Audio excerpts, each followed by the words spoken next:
너 3회를 아직 안 풀었니? 자, 여러분 수능 완성에서 요거는 뭐냐면 빈센트 반 고흐가 그림을 그린 게 있어요. 그 그림이 감자 먹는 사람들이라고 하는 그림이 있거든요. 어떤 그림이냐면 다 검은색이야. 여기 선생 안 나왔는데 다 검은색인데 여러분 그 사람들 한 4-5명이 모여가지고 감자를 먹는데 다 노동에 지친 사람들의 노동자의 모습을 그려내고 있어요. 그래서 이 작품을 보고서 화자도 그거에 대해 이 그림을 보면서 자기에 대한 추억을 떠올리고 있는 그런 내용이야. 그러니까 그림에 들어가 있는 내용을 보고서 아, 나도 이런 추억이 있었는데 그래서 자기의 추억을 떠올리는 내용이거든. 그러면 이 작품은 그림이랑 시랑 연관성을 가지고 있으니까 그림이랑 시랑 어떤 공통점을 갖고 어떤 차이점을 갖고 있는지를 찾아줘야 될 것 같아.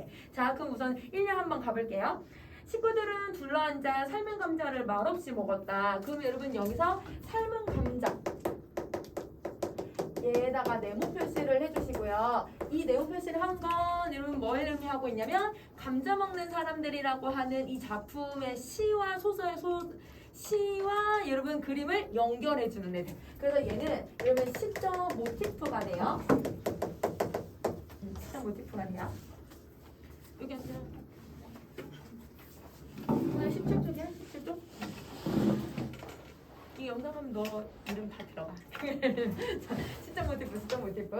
자, 그 다음에 여러분 또 무슨 기능을 가지고 있냐면 삶은 감자를 이걸 주식으로 먹고 있어요. 그러면 가난한 처지를 보여주는 거. 가난한 처지를 보여주고 있고요. 자, 그 다음에 여러분 또 이게 여러분 그림과 연결할 수 있게끔 도와주는 애니까 그림과 연결되는 매개체. 이렇게 정리를 해주면 될 것 같아. 그림과 연결되는 매개체에 해당한다. 17초. 자, 근데 여러분 왜 말도 없이 먹을까?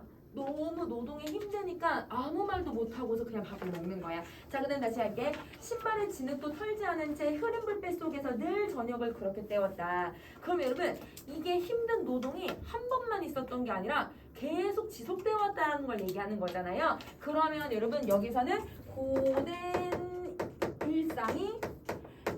일상이 항상 가지고 있었다라고 하는 거. 고된 일상이 항상 지속되는 모습을 보여주고 있다. 자, 그러면 여러분 여기서 여러분 4번째 줄에 있는 흐린 불빛도요. 그림과 연결되어 있는 내용인데요. 이것도 여러분 가난한 처지를 보여주는 소재이기도 해요. 그래서 흐린 불빛도 여러분 우리 네모 표시를 해줍시다. 이것도 네모 표시할게요. 4번째 줄에 있는 흐린 불빛. 자, 그 다음에 여러분 6번째 줄. 저녁 식탁이 누구의 손 하나가 잘못 놓여도 삐걱거렸다. 그럼 여러분 삐걱거렸다는 건 어디 하나가 망가져 있다는 뜻이잖아. 근데 그걸 고칠 여력이 없다라고 하는 건 여전히 가난하고 힘든 삶이기 때문이야. 그러면 여러분 여기서 삐걱거렸다도 그럼 네모 표시를 해주시면 아, 너무너무 가난한 처지를 보여주고 있구나 라고 생각해주면 될 것 같아. 자, 그러면 삶은 감자나 흐린 불빛은 여러분 약간 시각적인 이미지를 통해서 가난함을 보여주잖아요. 근데 삐걱거렸다라고 하는 거는 청각적인 이미지로 보여주고 있죠. 그래서 얘는 여러분 시각적인 이미지로, 얘는 청각적인 이미지로 이렇게 해서 가난한 삶을 떠올리고 있다. 이렇게 생각을 해주면 될 것 같아. 가난한 삶을 떠올리고 있다. 자, 그 다음에 이런 밑에서 4번째 줄. 다만 셋째의 형만이 언제고 떠날 기회를 노리고 있었다. 그러면 여러분 이 형은 왜 떠나려고 하는 거야? 가난이 너무 싫으니까 떠나려고 하는 거잖아요. 그런데 여러분 이게 내가 벗어나려고 하는 의지라기보다 지금 현재 주어진 삶에 대한 회피인 거잖아. 그래서 여러분 여기서 셋째 형을 만약에 여러분 의지를 가지고 있다라고 하면 이건 좀 잘못될 것 같고, 여러분 지금 현재 삶에서 벗어나려고 하는 거.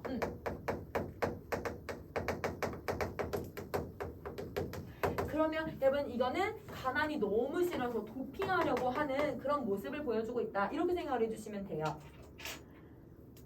자, 근데 이렇게 얘들아 셋째 형은 떠날 준비를 하고 있고 얘들아 사람들 가족들은 아무 말도 하지 않아. 너무 힘드니까. 그래서 아무 말도 하지 않았고 고된 나날이었다. 그러면 여러분 현실, 자기에게 주어진 현실이 너무너무 힘들다라고 하는 것을 보여주고 있다라고 생각하시면 돼요. 자, 그 다음에 이제 2번째 문장 갑시다. 2번째요. 잠만은 편안하게 잤다. 왜 이날 우리 너무 몸이 힘들면 여러분 진짜 아무것도 안 하고 이날 그냥 침대에 누워가지고 이날 그냥 잠을 청할 때가 있잖아요. 그러면 여러분 이거는 노동에 의해서 잠만은 편안하게 쉬고 있는 거야. 그러면 여러분 여기서 잠은 여러분 동그라미 표시를 해주시고 이게 휴식처죠. 노동에 지친 사람들에게 휴식처에 해당한다. 잘 삶아진 굵은 감자알들처럼 마디가 굵은 우리 식구의 손처럼 서걱서걱 흙을 파고 나가는 삽질 소리들을 꿈속에서도 들었다. 그럼 여러분 손이 노동에 얘들아 너무 지치니까 이걸 어떻게 표현을 해요? 굵은 감자알이라고 표현을 해. 우리 여러분 거의 손을 얘들아 막 이 노동을 많이 안 해보면 손이 매끄럽고 예쁘단 말이야. 근데 그렇지 않고 노동을 많이 하면 손이 굵어질 수밖에 없겠죠. 그러면 여러분 여기서는 감자알은 여러분 비유적 표현을 사용하고 있는데 이 비유법은 여러분 노동에 지친 이 사람들의 손을 비유하는 거. 그래서 여러분 노동에 지친 사람들의 손을 비유하고요. 그리고 다시 또 우리 식구들의 손처럼 서걱서걱 흙을 파고 나가는 삽질 소리를 꿈속에서 들었대. 그럼 여러분 또 비유법을 사용을 해서 여러분 이렇게 항상 일을 하는 우리 손처럼 삽질 소리도 이다 꿈속에서밖에 들을 수 없는 거. 이거를 얘기하고 있는 거죠. 자, 그러면 여러분 이 삽질 소리도 청각적인 이미지를 통해서 얼마나 힘들게 노동을 하고 있는지. 야, 꿈에서조차 일하는 꿈 꾸는 거. 약간 그런 느낌 있잖아, 얘들아. 군대 가기 싫은데 군대 가는 꿈 꾸는 거. 얘들아. 그래서 애들 가끔 얘기해. 군대 이제 갔다 온 애들이 군대 가는 꿈을 가끔 한번 꿀 때 있대요. 최악이래요. 그 하루는 완전 그냥 망치는 것 같대요. 근데 이 사람은 매일같이 그렇게 노동을 함에도 불구하고 꿈속에서도 노동을 하고 있다는 건 노동이 얘들아 이게 어쩌다 한 번씩 일어나는 게 아니라 매일같이 고통스럽다. 이걸 얘기하는 거야. 자, 그 다음에 다시 가자. 누구나 삽질을 잘하는 건 아니다. 그죠? 이런 처음부터 일을 잘하는 사람이 어디 있어요? 근데 우리는 타고난 사람들이래. 타고난 사람들이라는 건 태어날 때부터 뭐 하는 것이 당연히 받아들여지는 거야. 노동을 하는 게 당연한 거야. 그럼 여러분, 노동하는 삶이 당연하다라고 하는 건 여러분 이거를 운명이라고 받아들이고 있는 거네. 그래서 여러분 노동하는 삶을 운명이라고 생각을 해요. 그러면 이걸 숙명이라고 하는 거고요. 그러면 여러분 그 숙명과 운명을 그냥 받아들이고 있으니까 여기서는 어떤 태도가 나올 거냐면 수능적인 태도가 나타난다. 자기의 주어진 삶에 수능적인 태도를 보여주고 있다.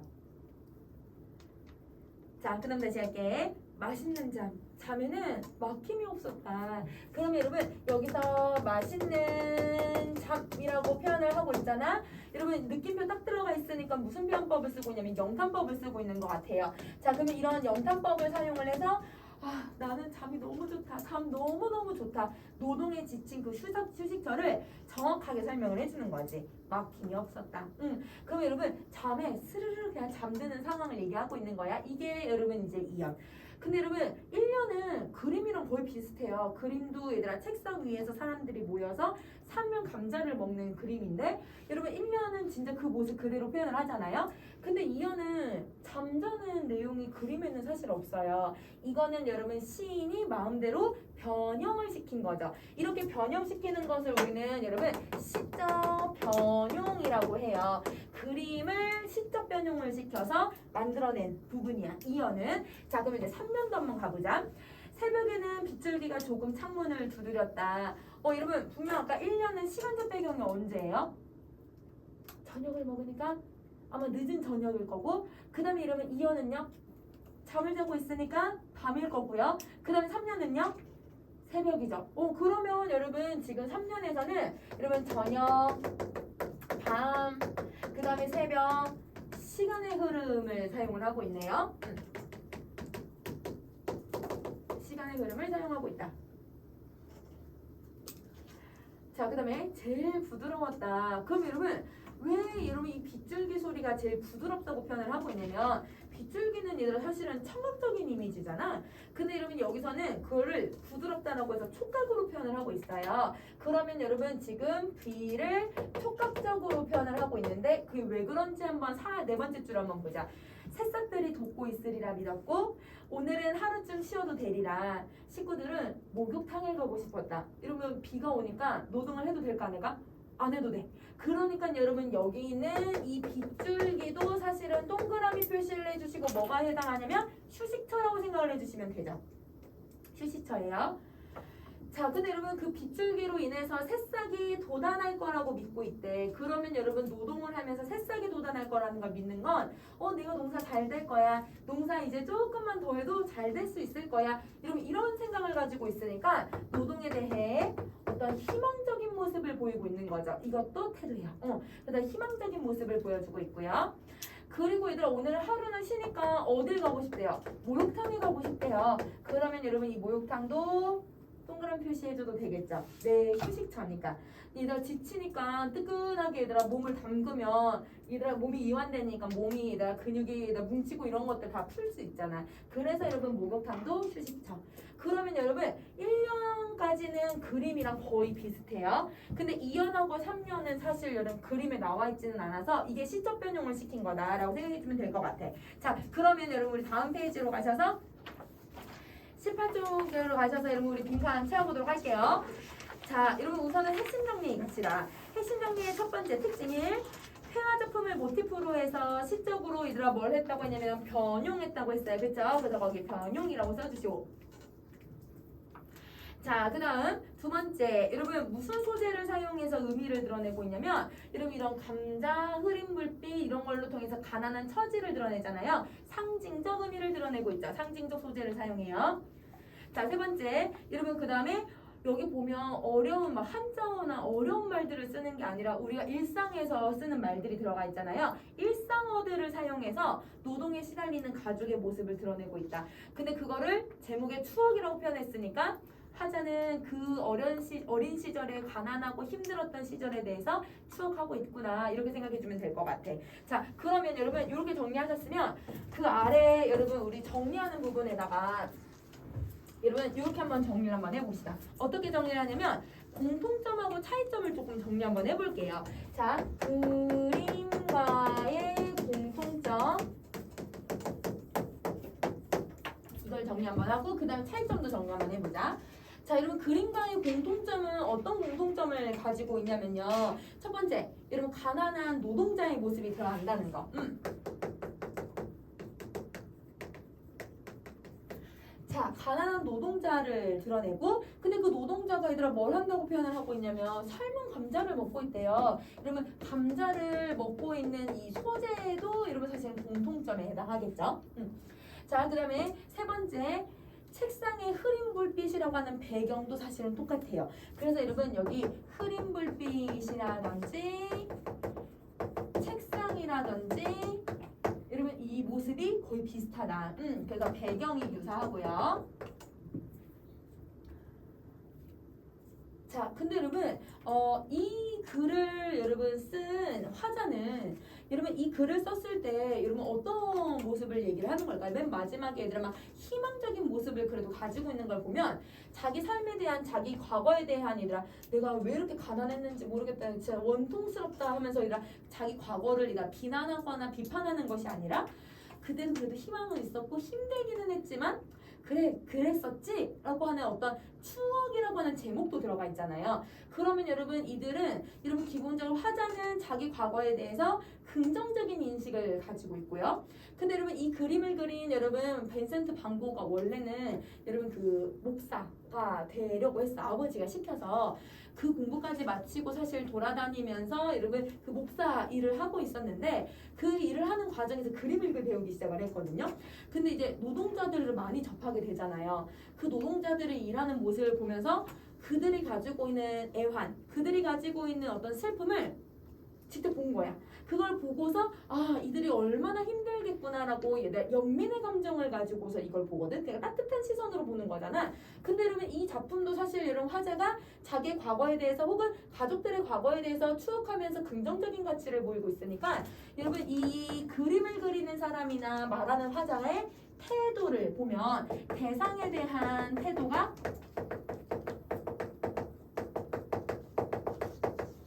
연민의 모습을 가지고 있거나 아니면 긍정적으로 표현을 하려고 하는 게 여러분 여기에 드러나죠. 이게 공통점이라고 생각해 주시면 돼요. 그러니까 여러분 가난을 부정적으로 바라본다든지 가난을 얘들아 나쁘게 얘기하고 있는 거는 사실은 아닌 거지. 자, 이게 공통점이고요. 그러면 이제 차이점을 정리해 볼게요. 여러분 차이점은 여러분 그 아래다가 여러분이 정리해 주시면 될 것 같아요. 자, 이거는 표로 이렇게 한번 정리 한번 해볼게요. 자, 여러분 그림식.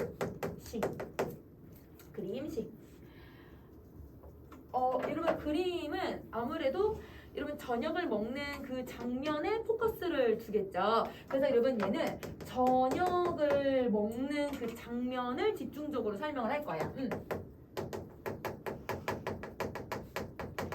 근데 여러분 시는 저녁을 먹는 장면뿐만 아니라 밤, 새벽이라고 하는 그 이후의 시간들까지도 포커스를 두고 있죠. 그래서 여러분 저녁의 시간뿐만 아니라 밤의 시간도 새벽의 시간도 이거를 드러내고 있고요.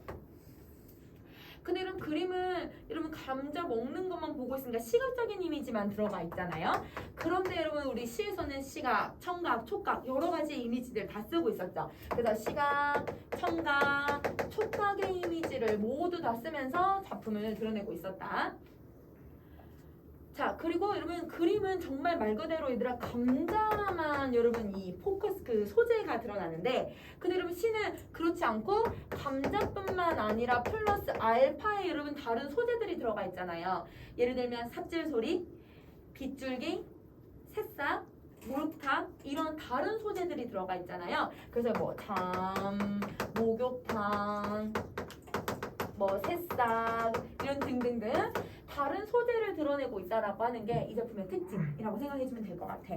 그래서 여러분 이 작품은 사실은 여러분 그렇게 어렵지는 않고요. 여러분 이 작품은 그냥 문학과 연결되어 있는 작품이어서 여러분 우리 2학년 때 여러분 그거 배운 친구들 있어. 납작납작이라고 해서 여러분 박수근의 작품이랑 연결해가지고 보는 학교도 있고, 아니면 세안도라고 하는 김정희 작가의 작품을 보면서 세안도를 쓴 작품도 있었고, 아니면 여러분 빈센트 반 고흐의 얘들아 셀하는 그 풍경에서 얘들아 그 그림 얘들아 나무에서 얘들아 하는 그런 걸 배운 학교들이 있어요.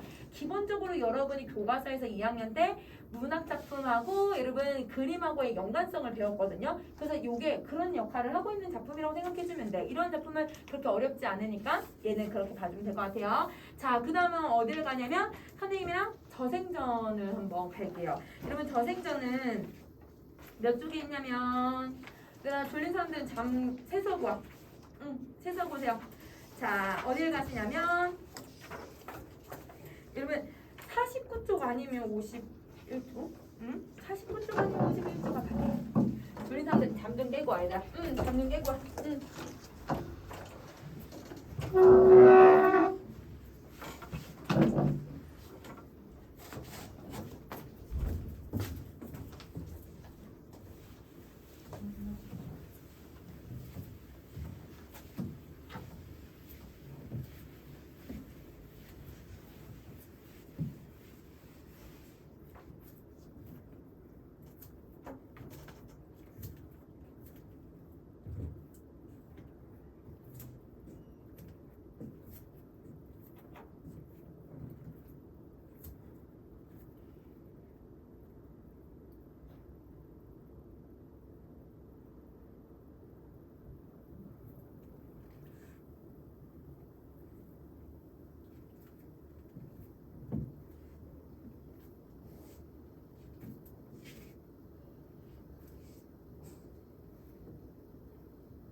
누가 봐요? 누가 봤냐고? 그 코로나에 걸리는 아이들. 아, 코로나에 걸리는 아이들. 너도 봤어? 네, 그냥 유튜브에 찍어 올라. 내가 유튜브에 올려놔. 시험만 잘라서. 아 짜증나? 먹으면 안 돼. 근데 그때 지수도 아팠을 때 선생님 보내주지 않았냐? 진짜?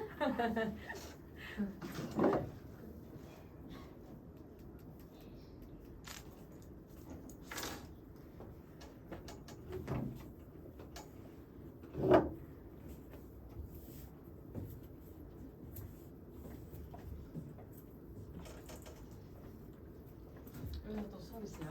어? 저희 수업 다음에. 너네 아.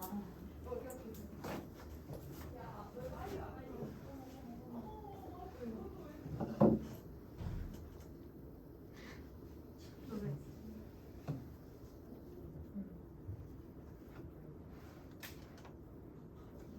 누가 잠을 잤어?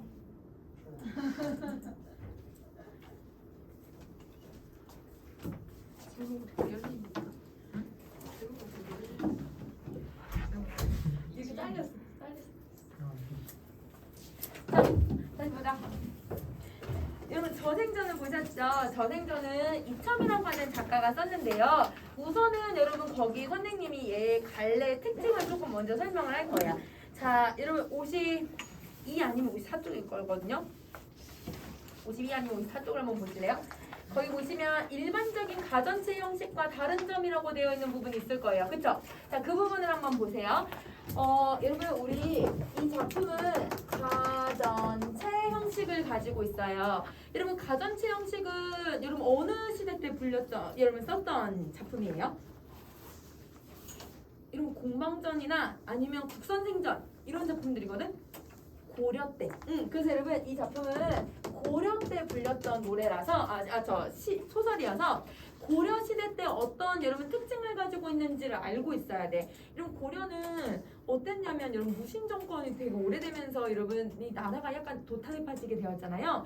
너무 여러분 이 관리들이 수탈도 심했고 백성들 살기 힘들었고 그 다음에 여러분 또 문신 무신 나눠져서 너무 갈등도 심했었고 그래서 여러분 이첨이라고 하는 작가는 문신인데 그 문신인 이 작가가 여러분 사실 이제 무신들에게 쫓겨나서 고생을 좀 많이 했지. 그래서 그거에 대한 여러분 좀 마음을 가지고 있겠죠. 그래서 여러분 이 작품도 그런 특징들이 좀 드러나거든요. 그래서 시대적 배경 좀 기억을 해주시고요. 자, 그 다음에 고려에 쓰여졌던 이 작품은 여러분 몇 단 구성을 가지고 있냐? 무조건 여러분 3단 구성을 가지고 있는 형식이에요. 그래서 여러분 저기 지금 선생님이 어떻게 써냐면 도입, 전개, 논평이라고 써놨을 거예요. 그렇죠? 이게 3단 구성이고요. 그 다음에 가전체는 여러분 기본적으로 여러분 사람이 주인공이 아니라 사물이나 동물이 주인공이에요. 그래서 여러분 얘는 어떤 사물을 의인화하고 있는 게 특징이지. 그래서 가짜 인물이 등장을 해요. 자, 사물을 의인화하기 때문에 얘들 어떤 속성을 가지고 있냐면 여러분 직접적으로 얘기하는 게 아니라 돌려서 얘기를 해요. 그럼 여러분 이렇게 돌려서 얘기하는 걸 우의적 성격이라고 하죠. 그래서 여러분 이 우의적 성격 때문에 여러분 현대소설 지금 개구리라고 하는 작품이랑 같이 연결해서 지금 수능 완성에 들어가 있어요. 자, 그래서 요렇게 네 가지 특징을 기억하시고 그러면 여러분 3단 구성 거기 여러분 지금 표에 나와 있는 그 도입 부분을 정리 한번 해보자. 여러분 기본적으로 여러분 3단 이 가전체에서 도입 부분은 뭐 어떤 내용이 들어가야 되냐면 인물의 가계도가 나와야 돼요. 그래서 여러분 여기 인물의 가계가 무조건 나와요. 가계라면 여러분 이제 엄마 아빠는 어떻게 살았고 할머니 할아버지는 어떻게 살았고 이런 내용들이 무조건 들어가죠. 자, 그 다음에 전개예요. 여러분 전개는 여러분 인물 주인공의 행적이 들어가요. 그래서 인물의 행적 이걸 쓰고요. 인물의 행적이 드러나고 자, 그 다음에 여러분 이제 마지막은 뭐가 들어가냐면 논평이 들어가요. 그래서 여러분 이 논평은 여러분 이 글을 쓰는 사람을 사관이라고 했었거든요, 옛날에. 그래서 여러분 사관의 여러분 평가가 들어가요. 그러면 사관들이 그 인물에 대해서 긍정적인 인식을 가질 수도 있고 부정적인 인식을 가질 수도 있잖아요. 그거를 여러분 제시를 해주는 거예요. 근데 여러분 이게 일반적인 특징인데 여러분 저생전은 어떻다고 얘기를 하고 있냐면 주인공의 성격과 능력을 먼저 소개를 해. 집안의 가계도 얘기를 하지만 그 소개를 먼저 하고 주인공의 삶에 대한 서술을 하고 그 다음에 논평에 여러분 논평이 안 들어가고 얘의 후손들에 대한 이야기를 해요. 그러니까 여러분 논평이 평가가 안 들어가고 있는 게 얘들아 이게 특이점이야. 그래서 여러분 거기 논평이라고 선생님 써놓긴 했는데 논평에다가는 X를 쳐야 되지 않을까? 그래서 여러분 논평은 안 들어가고 주인공의 가계와 집안 후손들에 대한 이야기나 흥망성쇠에 대해서만 이야기를 하고 있다. 이렇게 생각해 주시면 돼요. 자, 그러면 어떻게 여러분 전개되고 있는지 여러분 앞으로 돌아오셔서 본문 내용 가볼게요. 자, 여러분 선생님이 아까 사물을 의인화한다고 했잖아요. 이 글은 여러분 종이를 의인화해요. 그래서 여러분 종이의 이 특성, 종이가 가지고 있는 이미지들을 생각하면서 한번 같이 봐줘. 자, 여러분 생의 성은 저씨인데요. 여러분 이 저가요. 여러분 지금 한자 왼쪽에 뭐가 들어가 있냐면 아마 나무 목자가 들어가 있을 거예요. 그쵸? 이게 당나무라고 하는 저예요. 당나무 저예요. 근데 여러분 왜 당나무가 얘들아 성이 되냐면 여러분 이때 종이를 처음 만든 사람이 당나무를 가지고서 종이를 처음 만들었어요. 나무를 가지고 우리 종이 만들잖아요. 당나무를 푹 삶아가지고 얘들아 이걸 가지고 종이를 만들었기 때문에 종이호에 관련된 이 한자를 성으로 삼아 놓은 거야. 자, 그래서 여러분 저거 이름은 백자래요. 근데 여러분 이 백자가 무슨 백자예요? 흰백. 그렇지 여러분 흰백자예요. 종이 무슨 색이에요? 하얀색이잖아요. 종이의 하얀 외양을 이름으로 삼은 거야. 그래서 여러분 이 백자는 종이의 외양을 묘사하고 있다. 자, 그 다음에 저와 자는 무점으로 회계지역 사람이다. 여러분 무점은 점이 없다라는 뜻이거든. 그러면 여러분 무점이라고 하는 이 이름도 여러분 종이가 가지고 있는 그 깨끗한 이미지, 종이의 외양을 설명하는 한자가 되는 거죠. 자, 그 다음 갈게요. 한나라. 여러분 한나라라고 하는 시간적 배경이 나왔으니까 우리 한나라는 네모 표시를 한번 해줄까? 한나라 네모 표시하고. 자, 한나라의 중상시 삼방령을 지낸 체륜의 후예이다. 근데 여러분 이때 한나라 때 체륜이라는 사람이 실제 있었거든요. 이 사람이 누구냐면요. 종이를 처음 발명한 사람. 중국에서 종이를 처음 만든 사람. 그래서 여러분 이 사람은 종이를 처음 만든 사람. 중국에서 종이를 처음 만들었어. 그러니까 여러분 종이를 처음 만든 사람이 바로 이 저생의 조상이다라고 하면서 여러분 실제 역사를 연결을 시켜버리는 거죠. 저생이 태어나자 난토탕에서 씻기고 흰 구슬로 얼으며 흰 띠풀을 깔아주었고 반질반질하였다. 근데 여러분 종이를 여러분 선생님도 잘은 모르는데 종이 한지나 이런 종이를 만들 때요. 나무 같은 걸 푹 삶아요. 그래서 물에 엄청 오래 담가놓거나 푹 삶아서 걔네들이 흐물흐물해질 때까지 계속 넣어놓고 거기에다 무슨 풀 작업을 한 다음에 그리고 나서 이걸 채반 같은 거에 이렇게 털어가지고 걔를 매끈하게 얘들아 이렇게 놓고서 그걸 굳혀가지고 종이를 만들었거든요. 그러면 여러분 지금 여기서 난초탕에서 씻겼다는 건 여러분 이걸 삶는 과정을 보여주고 흰 구슬로 어르고 흰띠풀 풀을 깔아줬다는 것은 아까 풀을 작업을 한다고 했잖아요. 풀 작업을 하고 그리고 여러분 또 뭐 한다고 했냐면 반질반질하네요. 종이를 얘들아 이렇게 매끈하게 만드는 작업을 하는 거죠. 쉽게 말하면 종이 만드는 과정을 탄생 과정이랑 연결을 시켜서 설명을 하고 있는 거야. 그래서 여러분 세 번째 줄을 밑줄 딱 다 그으시고 이게 종이 만드는 과정이에요. 종이 만드는 과정을 탄생의 과정으로 설명하고 있다. 세 번째 줄 쫙. 자, 그 다음 같은 어머니에게서 난 아우가 무릇 19명이나 있는데 서로 너무 사이가 좋아서 그 차례를 어기는 법이 없었다. 여러분 차례를 어기지 않는다는 건 여러분 이 누구냐 저생은 어떤 성격을 가지고 있냐면 우애가 아주 얘들아 깊은 사이가 되는 거잖아. 근데 우애가 깊다라는 건 유교적인 덕목으로는 되게 유교를 잘 지키고 있는 거잖아요. 그러니까 여러분 이 저생은 긍정적인 가치와 긍정적인 성격을 가지고 있는 사람인 것 같아. 우애를 통해서 긍정적인 가치와 긍정적인 성격을 가지고 있고요. 자, 그리고 여러분 요거는 이제 왜 여러분 형제가 19명이나 있는지를 설명을 할게요. 옛날에 여러분 종이 한 권. 는 20장이 세트예요. 그러면 여러분 여기서 저생이랑 저생의 동생들까지 합치면 모두 몇 명이에요? 수음용이죠. 그래서 일부러 여러분 한 권을 만들 때 요거를 드러내고 우리 종이 그리고 이제 책을 만들 때 이렇게 책을 묶으면 책의 순서가 바뀌어요, 안 바뀌어요? 종이 순서 안 바뀌잖아요. 그러니까 그 종이 순서가 안 바뀌는 걸 사이가 너무 좋다. 형제들이 얘들아 치고받고 싸우고 형들한테 대들거나 동생을 막대하거나 이런 게 없다. 이런 식으로 비유를 하고 있는 거야. 그래서 여러분 종이를 얘들아 책 만드는 과정을 가지고서 인물의 성격을 설명하고 있는 거지. 자, 그 다음에 여러분들 두 번째 문장 갈게요. 저생은 천생의 본디 정결해서 무인을 좋아하지 아니하며 문서와 더불어서 즐겨 놀았는데 이 중산의 모학사가 특별한 것이 있었으니 여기까지. 자, 여러분 이 저생은요 누구를 더 좋아했다고 하냐면 무인들보다 문인들을 더 좋아했대요. 그럼 이걸 우리 시대적 배경이랑 연결을 시켜볼까? 아까 여러분 선생님이 고려는 무신 정권이 오래되어 있어서 무신들의 횡포가 되게 심했다고 했잖아요. 그러면 여러분 이 사람 이청도 이런 문인에 해당했으니까 그래서 무신들을 좋아해 안 좋아해? 안 좋아해. 그래서 여러분 당시 고려 말에 무신 정권을 연결을 시키면 이첨이라고 하는 작가의 특성까지 연결해서 볼 수 있을 것 같아요. 자, 그 다음에 그리고 여러분 여기 중산에 살고 있는 모학사가 친구래요. 근데 여러분 모학사가 모자가 털모자거든요. 그럼 여러분 종이와 관련된 애들 중에서 털과 관련된 애가 누구 있을까요? 문방사우 중에 붓. 붓이야, 붓. 그래서 여러분 모학사는 붓을 의인화하고 있어요. 붓을 의인화하고 있다. 자, 그 다음 그래서 모학사가 저생의 얼굴에다가 점을 찍혀서 더럽혀도 씻는 법이 없대. 당연하겠지 얘들아. 붓은 종이에다 글자를 쓰고 그림을 그리는 사람이니까 그걸 씻지 않는다는 거지. 글과 얘들아 그림을 얘들아 그리는 과정을 설명하고 있어요. 학문은 천지음명의 이치와 성형과 성명의 근원을 통달했고 제자백가의 글과 이단 정멸의 가르침에 이르기까지 기록하여서 적지 않은 것이 없었으니 모양이 명확해서 볼만했다. 이런 그럼 두 번째 문단에서 친구에 대해서 설명하지만 뭐에 대해서 설명하냐면 책에 안 적힌 게 없다.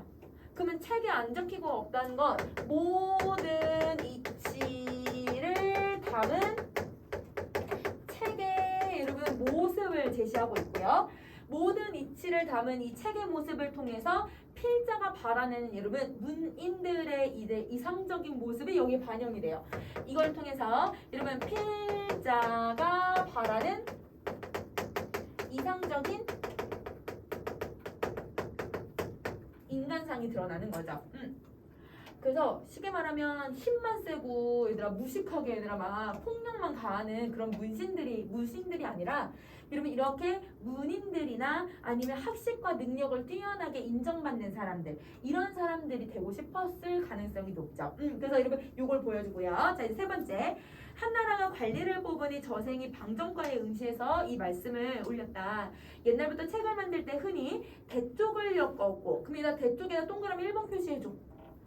동그라미 1번 표시하시고 자 그 다음에 흰 비단을 사용했대요. 흰 비단 동그라미 2번 표시할게요.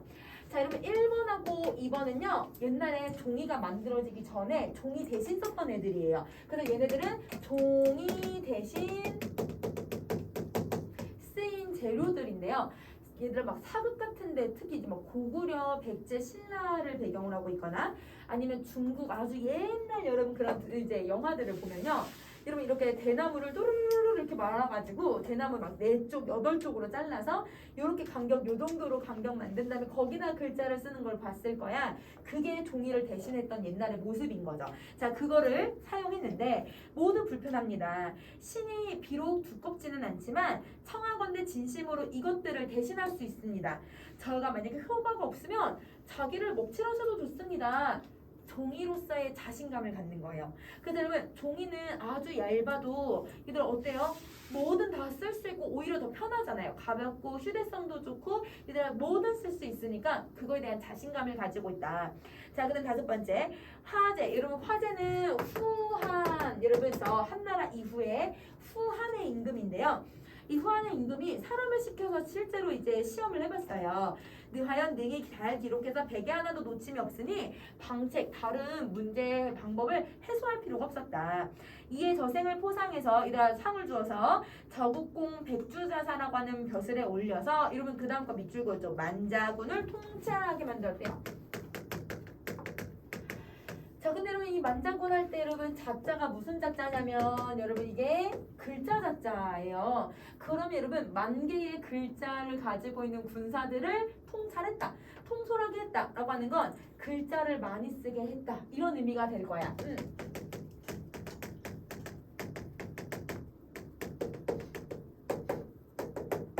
글씨를 많이 쓰게 했다라고 생각을 해주시면 돼요. 종이에 글자를 많이 쓰게 했다.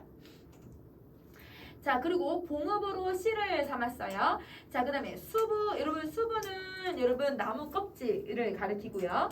마두는 마의 머리를 가리키고요. 그 다음에 어망은 여러분 그물을 가리키고, 여러분 이 그다음 글자는 없어졌어. 글자가 없어져서 지금은 이건 무슨 글자인지는 알 수는 없지만 이 네 사람들도 여러분 이 저생이랑 같이 임금님에게 아래였지만 충분하지 못해서 파면이 되었다. 이 말은 얘네들은 종이로서의 기능을 못했다. 이걸 얘기를 해. 뭐라고 했다고? 종이로서의 기능을 못했다. 그래서 여러분 그 네 가지는 종이로서의 기능을 못했다. 이렇게 정리를 해줄 거예요. 자, 그 다음 다시 이윽고 장생의 술법을 배워서 바람과 비에 끄떡없고 종을 먹지도 않았다. 여러분 장생의 술법도 여러분 밑줄 쫙 그어줄게요.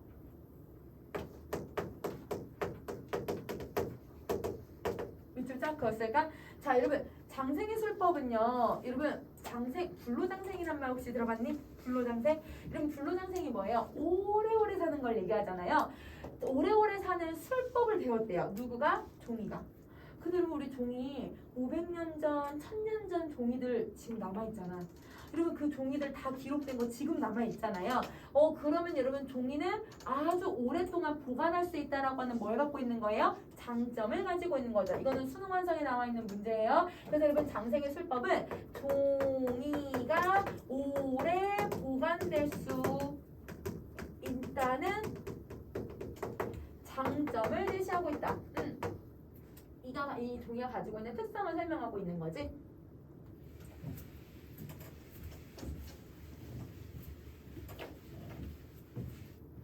자, 그 다음 다시 할게요.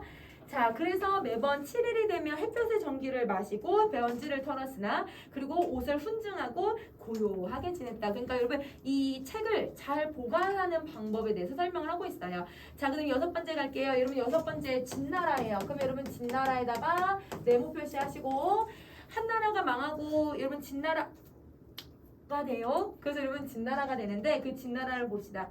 여러분 자태충은 진나라의 아주 뛰어난 시인 중에 한 명이에요. 그 시인이 성도보라고 하는 시를 지었는데 저생이 한 번 보고 곧 외워서 사람들이 다투어서 베끼기 시작을 했다.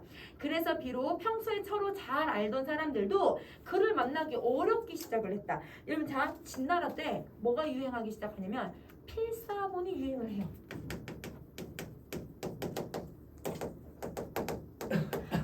필사본이 유행을 하니까 그전에는 여러분 책을 볼 수 있는 사람들이 되게 극소수였는데 근데 여러분 이거 필사본이 유행하기 시작을 하니까 사람들이 너도 나도 다 필사를 하는 거잖아.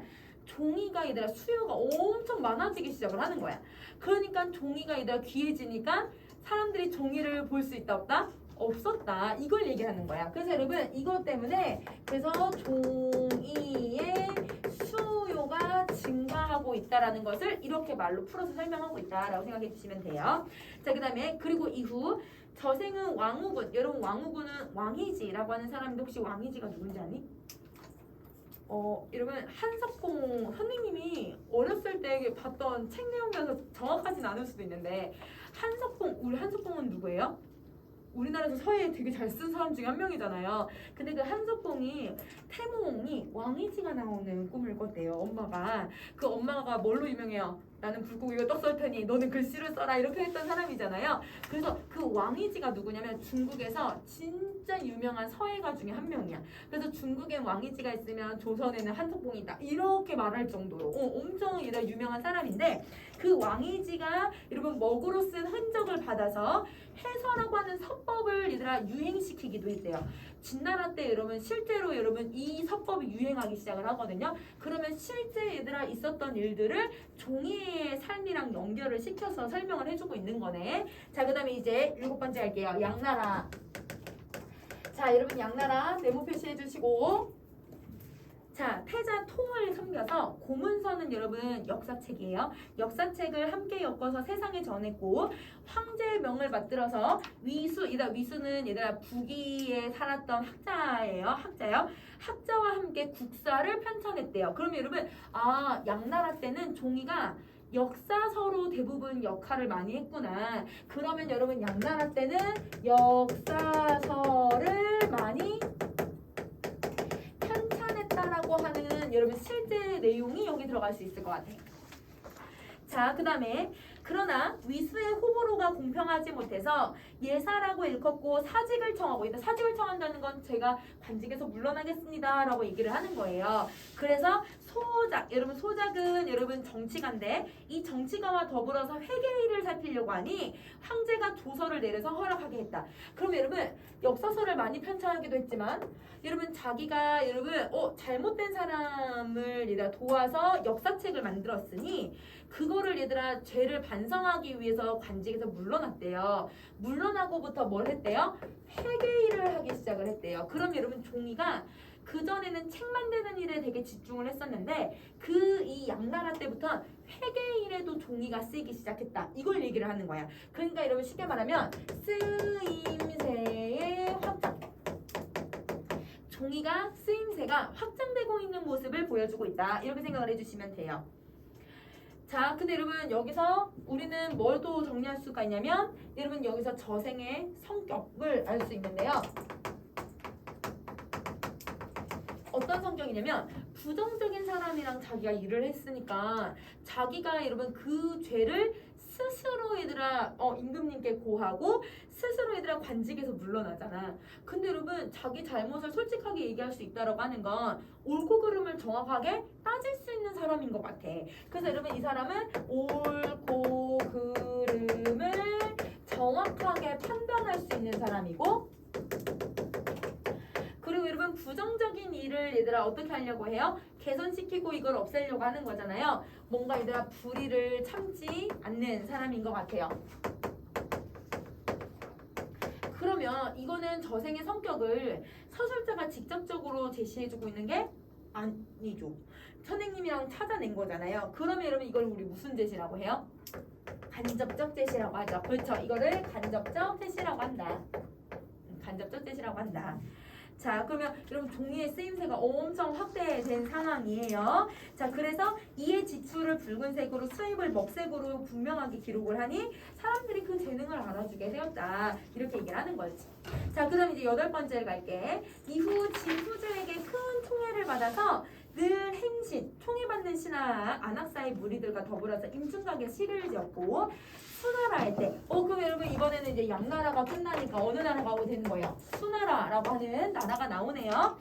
수나라 군사가 경구, 여러분 수도 입구예요. 수도 입구를 건널 때 진나라 장수가 비밀스럽게 급한 사태를 고했지만 저생이 이를 숨기고 봉을 열지 않아 진나라가 패배했다. 여러분 이게 실제 수나라의 군대가 쳐들어왔는데 진나라의 군사 중에 큰일 났습니다. 이거 큰일 났습니다. 종이로 써서 보냈대요 임금님한테. 근데 이러면 이제 이 진나라 임금이 태평했던 거지.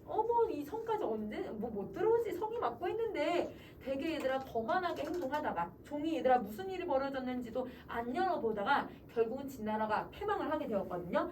실제 역사를 누구랑 연결을 시켜요? 저생이라고 하는 주인공이랑 연결을 시키죠. 이 종이에 쓰여져 있는 내용이니까. 그래서 여러분 여기서는 역사적 사실을 주인공의 삶과 연결을 시키면서 글을 쓰고 있다. 이렇게 정리를 해주면 될 것 같아. 자, 그 다음 다시 할게요. 9번 수나라 여전히 수나라예요. 수나라의 대업, 이름 대업은 수나라의 양제라고 하는 유명한 임금님이 있어. 그 임금님의 이름이에요. 자, 이름 대업 연간에는 왕주 설도형, 이러면 되게 유명한 문인들, 그 문인들과 함께 양제를 섬겨서 함께 정초나 연리라고 하는 글귀를 읊었지만 양제가 다른 사람이 자기보다 나음을 원치 않아서 소외를 당해 종이 말들 뚫뚫 말아 품고 나왔다. 그러면 여러분 이 말은 양제의 시기로 쫓겨남 이걸로 얘기를 해. 그래서 여러분 저생이 항상 승승장구만 했던 거는 아니고요. 여러분 이 수나라 때는 양제의 미움을 받았다 이렇게 얘기를 하고 있어서 양제의 시기로 쫓겨났다. 그럼 이 말은 저생이 사실 여러분 이 글을 쓴 이첨의 삶이랑 거의 비슷해서 그래서 여러분 이첨이 여러분 그 무신들에 의해서 쫓겨난 그 사실을 간접적으로 표현하려고 한 건 아닐까 이렇게 정리해 주셔도 될 것 같아요. 자, 그 다음에 이제 10번째 당나라. 자, 얘들아 수나라 끝나고 이제 당나라 됐어요. 당나라 갑시다. 당나라가 흥해서 홍문관을 두었더니 저생이 본관으로 학살을 겸해서 저수량 구양순이라고 하는 아주 뛰어난 명필가와 함께 전고, 이러면 전고할 때 고자는 옛고자죠. 전자는 무슨 전자예요? 앞전자죠. 이미 지나간 옛날 일들, 지나간 일들을 강론하고 정사를 헤아려서 당태종의 치세를 이루게 만들어뒀다. 그러면 여러분 당나라 때는 이 종이가 무슨 역할을 하고 있냐면 오히려 여러분 이 임금님의 치세를 더 북돋았을 수 있는 긍정적인 역할을 했다. 임금의 치세를 그러면 여러분 이게 약간 종이를 여러분 어떻게 바라보고 있는지 차이가 나올 것 같아. 수나라 때는 종이를 좀 약간 업신 여겼고 당나라 때는 문화가 엄청 발달을 했었으니까 그땐 종이가 되게 귀했겠죠. 종이를 되게 귀하게 여겼고 그런 것을 여러분 이 저생의 이 인생의 흥망성쇠로 표현을 하고 있어요. 자, 그 다음 송나라로 갈게요. 여러분 그 다음 송나라 네모 표시. 송나라가 일어나자 염락의 모든 선비들과 문명으로 다스리는 세상을 열었다. 사마원공이 자치통감, 이달 자치통감은 우리 그때 모의고사에도 나왔었는데 여러분 우리 7월 모의고사에서도 자치통감이라고 하는 내용이 세종이랑 이렇게 나왔잖아요. 그것처럼 여러분 이 자치통감은 유명한 역사책인데 그 역사책을 엮을 때 저생을 해박하고 고상한 군자라고 해서 매번 불러서 자문을 했다. 그럼 여러분 이 자문을 했다는 건 뭘 얘기하는 거야? 종이로 기록했다. 이걸 얘기하고 있는 거지. 이때 마침 왕형공이 권세를 부려서 춘추의 가르침을 즐기지 않고 그것을 가치 없는 조보, 쓸데없는 종이라고 불러서 저생이 이를 옳지 않았다고 했고 그로 인해 배척받아 등용되지 못했다. 그럼 여러분 이때요. 여러분 송나라 때 사마온공은 종이를 어떻게 했어? 위대하다라고 평가를 하는데 여기 왕형공은 종이를 어떻게 여기냐면 업신여겼어요. 더더구나 종이를 업신여긴 것뿐만 아니라 춘추라고 하는 여러분 사대부들이 꼭 배워야 되는 역사책인데 이것도 얘들아 업신여겼어요. 그래서 여러분 이 송나라 때는 이 종이가 업신여겨졌고 종이가 얘들아 이런 역사책들이 되게 무시를 당하던 시기였구나 이렇게 생각을 해주면 될 것 같아. 자, 그 다음에 다시 원나라 초기. 얘들아 원나라네 원나라. 그래서 여러분 원나라에다가 네모 표시할게요. 자, 원나라의 초기에 이르러선 본업에 힘쓰지 않고 장사만 익혔다. 몸에 돈깨미를 두르고 찻집과 술집을 드나들며 셈을 따지고 헤아리니 사람들이 비루하게 여겼다. 이러면 처음으로 이다 저생에 대한 어떤 인식을 보여줘? 부정적인 인식을 보여준다? 근데 여러분 사실은 원나라랑 고려의 관계를 좀 생각을 해주시면 좀 좋을 것 같아요. 여러분 원나라하고 고려는 좋은 관계였을까요? 그건 아니죠. 원나라가 얘들아 몇 번 침략했었지? 몇 차까지 침략했지 얘들아? 역사 그건 안 배우니? 자, 얘들아 열몇 번인데 얘들아 그 정도로 많이 하고 간섭기를 거쳤잖아요. 그러니까 원나라에 대한 여러분 고려 이첨이라고 하는 사람이 고려의 신하가 긍정적인 가치를 부여할까요? 아니겠죠. 그래서 여러분 원나라에 대한 작가의 부정적인 인식이 여기 드러나요. 원나라는 종이를 어떻게밖에 못 쓴다. 이러면 이렇게 장사치로밖에 못 쓴다. 이러면 당나라 같은 경우는 여러분 되게 긍정적으로 평가를 했잖아. 그 이유는 문화가 그만큼 종이를 가지고서 발달을 시켰으니까. 근데 원나라는 여러분 이거 얼마 안 된다. 이거 막 얘다 장사치밖에 안 썼다라고 하는 건 여러분 이런 문화를 모르는 나라. 약간 이런 식으로 비판을 하고 있다라고 생각해 주시면 될 것 같아요. 자 이제 마지막 문단 갑시다. 원나라가 망하자 명나라에 벗을 해서 그들서야 총애를 받았다. 얘들아 이제 마지막 나라네. 명나라. 명나라 내용 표시해 주시고 그 자손이 심이 많아서 사시대로 대를 잇고 그럼 여러분 저생이 그러니까 자손이 너무 많아서 어떤 자식들은 사씨가 되었대. 근데 이 사가 뭐냐면 역사. 그러니까 여러분 역사에도 이다 역사를 종이에 기록하기도 했고 그 다음에 여러분 시인의 가문을 이루기도 했대요. 그러면 여러분 시인도 당연히 종이랑 되게 밀접한 관계를 갖겠지. 선에 관한 기록을 담아두기도 했다. 여러분 여기서 선에 대한 게 불교. 왜 불교에 대한 이야기를 여기서 할까요? 고려는 불교를 믿은 나라잖아요. 그러니까 불교에 대한 책들이 많았다. 이렇게 얘기를 하는 거야. 등용돼서 관직에 있는 사람들은 돈과 곡식의 수요를 맡기도 했고 국무에 종사하는 사람은 군사정공을 적기도 했다. 그럼 여러분 자손들이 이렇게 뻗어난 것뿐만 아니라 온갖 영역의 얘들아 이 종이가 다 쓰였다라고 하는 걸 얘기하는 거네. 종이의 쓰임을 여러분 열거해서 제시해주고 있는 거예요. 자 그리고 맡은 일에는 비록 귀천이 있었지만 누구도 직분에 소홀하다고 비난하는 사람은 없었다. 대부가 된 뒤로는 거의 다 흰 띠를 둘렀다고 한다. 여러분 왜 흰 띠를 종이가 둘렀을까? 종이는 하얀색이니까. 그래서 여러분 여기 흰띠도 종이의 외양이라고 생각을 해주시면 돼요. 종이의 하얀 외양을 설명하고 있다. 그러면 여러분 이 작품은 여러분 맨 마지막에 이 종이가 어떤 삶을 살았는지에 대한 평가가 드러나지 않아요. 그래서 여러분 논평 부분이 사실 지금 여기에 빠져있는 부분인 거지. 그래서 여러분 여기서는 여러분 행정만 두드러지게 좀 설명하고 있다라고 생각해 주시면 돼요. 자 여러분 다음 페이지로 넘어가셔서 여러분 선생님이랑 작가가 생각한 바람직한 관리상만 한번 볼게요. 자 작가가 생각하는 바람직한 관리상은 두 가지예요. 첫 번째 저생의 성질을 정결하고 문사들만 사귄다는 건 무보다 문을 더 가치 있게 평가를 했겠죠. 가치 있게 평가했다. 이런 가치 있게라고 써줄게. 자 그리고 저생은 과거를 통해서 당당하게 정계에 진출했어. 그러면 얘들아 누구의 아버지니까 누구의 동생이니까 누구의 얘들아 자식이니까 무신들은 얘들아 자기 자식들에게 그 권력을 내줬잖아요. 그러면 여러분 이거 과거를 보지 않았던 그 사람들을 돌려 까는 거야. 그러면 여러분 학문적인 얘들아 실력을 갖추길 바라는 게 여러분 이게 바로 바람직한 관리상이 되는 거죠. 그래서 여러분 이렇게 정리를 해주시면 될 것 같아요. 그러면 우리 잠깐 쉬는 시간 하고 그 다음 거 내용 한번 더 봅시다. 얘들아 우리 개구리를 볼까? 일어나세요. 아 그게 좀 개구리.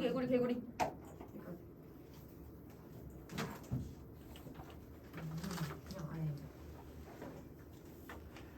아마 115쪽 아니면 117쪽이나 118쪽 될 수도 있어. 얘들아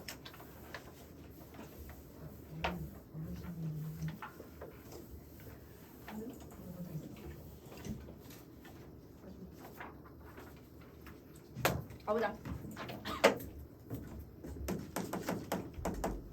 아까 이게 저생전도 종이라고 하는 사물을 의인화시킨다고 했잖아요. 얘도 여러분 우화적 돌려서 설명을 해요. 그래서 여러분 얘도 우화적 소설이에요. 그래서 개구리가 주인공에서 의인화를 시키면서 드러낼 거라서 115쪽 아니 117쪽. 자 가보자. 자 1번 채색구름이 감도는 올림포스산 최고봉에 자리 잡은 제신의 대리석 궁전은 휘황찬란하였다. 문지기만 해도 눈이 부셔서 잘 보이지 않을 지경이었다. 여러분 그 공간적 배경이 어디냐면요. 올림포스산 최고봉에 있는 제신의 대리석 궁전. 그럼 여러분 올림포스에서 제일 좋은 궁전이 누구 궁전이에요? 제우스. 그치? 제우스의 궁전이야. 그래서 여러분 여기서 공간적 배경은 제우스 궁전이야. 그래서 이 제우스랑 여러분 개구리와의 대화니까 완전 뭔가 빗대어서 표현하려고 하는 것 같아. 가보자. 연못에서 최고봉까지 꼬박 일주일 동안 험한 산길을 더듬어서 오른 개구리들은 기진맥진했다. 개 중에는 도중에 쓰러진 자도 적지 않았다. 궁전이 쳐다보이는 참나무 숲에서 제일 먼저 도착한 제1진. 제1진은 얘들아 제일 먼저 도착한 사람들을 얘기를 해요. 제일 먼저 도착한 사람들은 아득하게 멀리 산기슭까지 퍼진 개구리떼를 바라보면서 아픈 다리를 쉬고 있었다. 개구리가 뒤덮인 이 산은 귀여우느라고 서성대는 그들로 바글바글 끓는 듯 했다. 위대한 광경이었다. 멍텅구리일망정 목은 권장에서 제1진에 끼인 파랑이는 입을 벌리고 감탄을 했다. 자, 지금 내용 보시면 117쪽이에요. 여러분 연못에서 여러분 올림포스 산 이거예요. 올림포스 산이에요.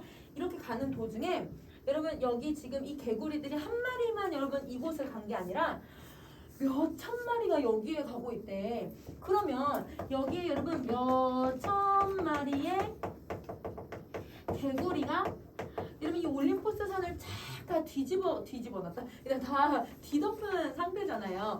그러면 여러분 이걸 보면서 자기네도 스스로 어떻게 하면 대박이다. 우리가 이렇게 감탄을 하고 있는 거지. 이런 상황에서 여러분 파랑이라고 하는 애는 이 모습을 감탄하고 있어요.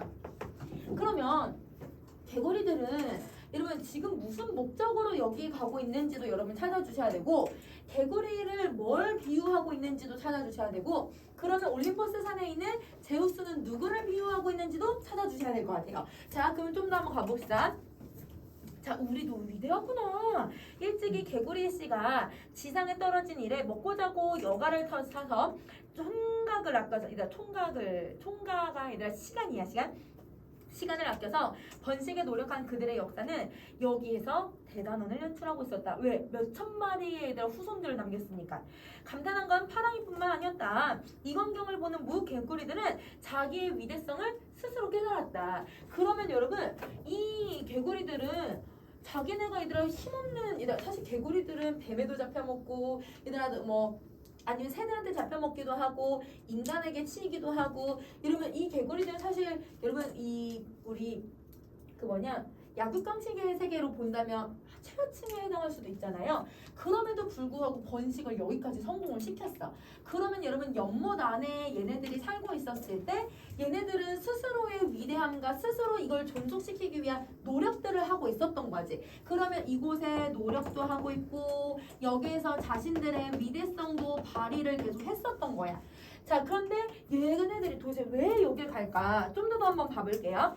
자, 입을 놀리면 청산유수같이 당할 자가 없는 얼룩이도 몸을 부리는 실제 행동에는 말이 아니었다. 그럼 여러분 파랑이는 무식했는데 힘만 세. 얼룩이는 똑똑한데 힘은 없어. 그래서 여러분 완전 상반되는 모습이야. 자, 그래서 여기 이렇게 맨 뒷구머니를 가까스로 따라갔다. 그가 제1진이 기다리고 있는 참나무 밑에 도착한 건 다른 자들이 다리를 쉬고 한참 자고 난 뒤였다. 말주변이 좋은 그는 대표로 뽑혀서 신전에 가게 되었다. 그럼 여러분 개구리들이 얘들아 다 모여 있는데 이제 올림포스 산에 이제 도착했으니까 가게 된 거예요. 이윽고 무 개구리가 머리를 조아리는 가운데 얼룩이는 파랑이와 곰둥이를 거느리고 제우스 신 앞에 가서 국궁 3배 얘들아 3번이나 절을 하고 입을 열었다. 연못의 개구리들을 삼가 지성 지엄하오신 이 제우스 신 어전에 아뢰옵니다. 일찍이 신 등의 조상이 땅 위에 삶을 시작한 이래 광대무변하옵시 은총을 받자와 이 같은 번영을 누리게 되었으니 무엇으로도 이 홍은의 만분지라도 보답할 수 있겠습니까? 말만 잘하는 놈이네. 여러분 얼룩이는 말만 잘하는 놈 같아. 나 진짜 막 어려운 말만 쓰면서 여러분 제우스 앞에서 얘들아 막 휘황찬란하게 말만 하고 있는 상황이에요. 근데 여러분 이 얼룩이는요 뭐 하고 있냐면 자기네들이 얘들아 이렇게 땅에 내려와서 살게 된 거를 위대하라고 생각하지 않고 누구 덕분이라고 생각을 해요? 올림포스 산에 있는 제우스 덕분이라고 생각을 해요. 그러면 여러분 여기서 얘들아 이미 다른 개구리들은 여러분 이런 거를 이뤄냈잖아. 그러니까 파랑이나 다른 애들은 그 위에서 얘들아 개구리들이 쫙 있는 제일진들은 딱 이걸 보면서 와 우리 개구리들도 위대하구나 이걸 느끼고 있었잖아요. 근데 얼룩이는 맨 마지막에 가고 있었어서 얼룩이는 여러분 이 개구리들의 자기들의 위대함을 인정하지 않아요. 개구리의 위대함이 인정하지 않아요. 그러면 개구리는 자기에 대해서 자기네가 어떤 삶을 살고 있는지를 정확하게 모르고 있구나. 이렇게 생각을 해주면 되겠죠. 얼룩이는. 자, 그 다음에 다시 할게요. 자, 찬란한 보좌에 앉아서 까딱없이 듣고만 있던 제우스는 이 말을 찌푸는 저 가로막았다. 아니 가만히 있어. 얘 개구라. 너희들이 잘 살아가는 게 내 덕분이라는 거지? 얼룩이는 황송해서 따하게 딱 붙었다가 침을 꿀꿀 삼키고 머리를 들었다. 아유 황송하지만 그런 줄 압니다. 그렇게 생각해주니 고맙긴 한데 좀 쑥스럽구나. 이러면 왜냐면 제우스가 한 게 아무것도 없잖아요. 이러면 신이 해준 게 아무것도 없는데 칭찬받으니까 이거 되게 지금 뻘쭘한 상태인 거야. 그래서 이러면 여기 13번에서 이러면 쑥스러움을 느끼는 이유는요. 자기가 한 게 없어서 민망해서 그런 거예요.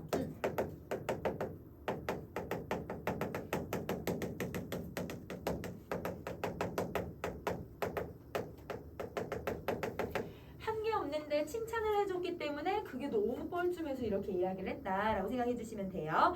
자, 그 다음 다시 가자. 아유, 그 말씀에 더 황송합니다. 이제 신등이 어전에 아뢰고자 하는 바는 백수, 이런 백수는 들짐승을 얘기를 해요.